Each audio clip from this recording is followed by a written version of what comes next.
everybody, how's it going today? Ian back here with you, Entertainment Examiner. Hey, I'm going to be reviewing the movie the Florida Project for you guys today. This is a movie that came out sometime, I think, mid-2017, and it is written, directed, and edited by Sean Baker. I have not seen any of Baker's films. I know some of the titles of them. I think Tangerine is one of them. So this is my first time reviewing one of his movies, and I've kind of mixed feelings about it. This movie got really praised by critics early in the year, and I was actually really excited to see it because it sounded like a very interesting movie, and it features now Oscar-nominated performance by Willem Dafoe, who I think does a really good job here, probably one of his best performances, I think. The movie is almost a pseudo-documentary in a way, the way it's filmed, but it's a completely scripted film. It's about a group of people who live in a motel right outside of Disney World.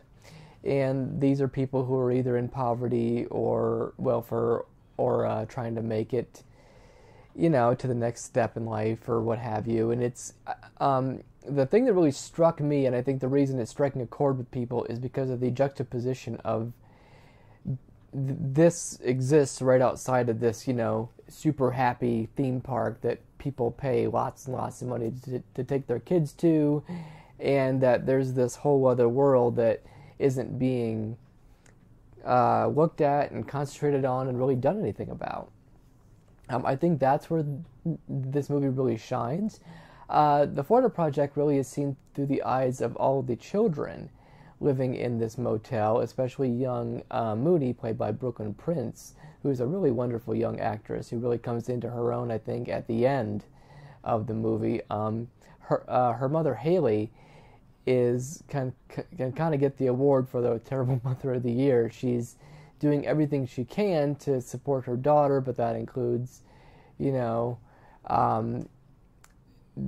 selling, drugs and sex and anything else, that she can get, and outside of storefronts and what have you, with her daughter in hand. And it's really under the guidance of Willem Dafoe's character Bobby, the manager of the motel.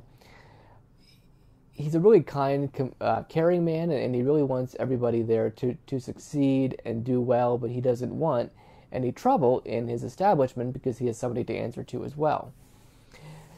So the whole story kind of goes around these characters, and we see instances of humanity and hope and sorrow, and it's kind of a gamut of emotions, which I think is why it was really highly considered for Oscar consideration earlier in the year, but unfortunately the sole nomination came with Dafoe's performance.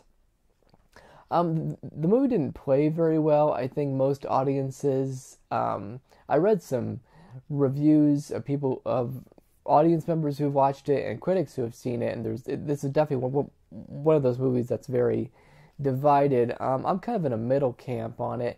I appreciated what the movie was and bringing attention to these people and what the movie did and the performances in it.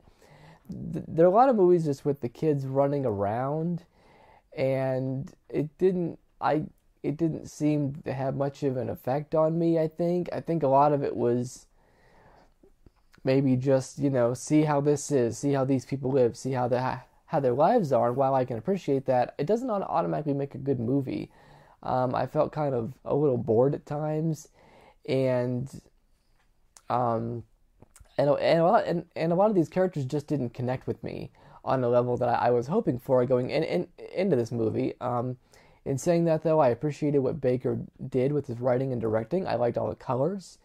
Excuse me. I liked their constant reminders that this place is right next to Disney World, which is, I think, the most important part of this movie.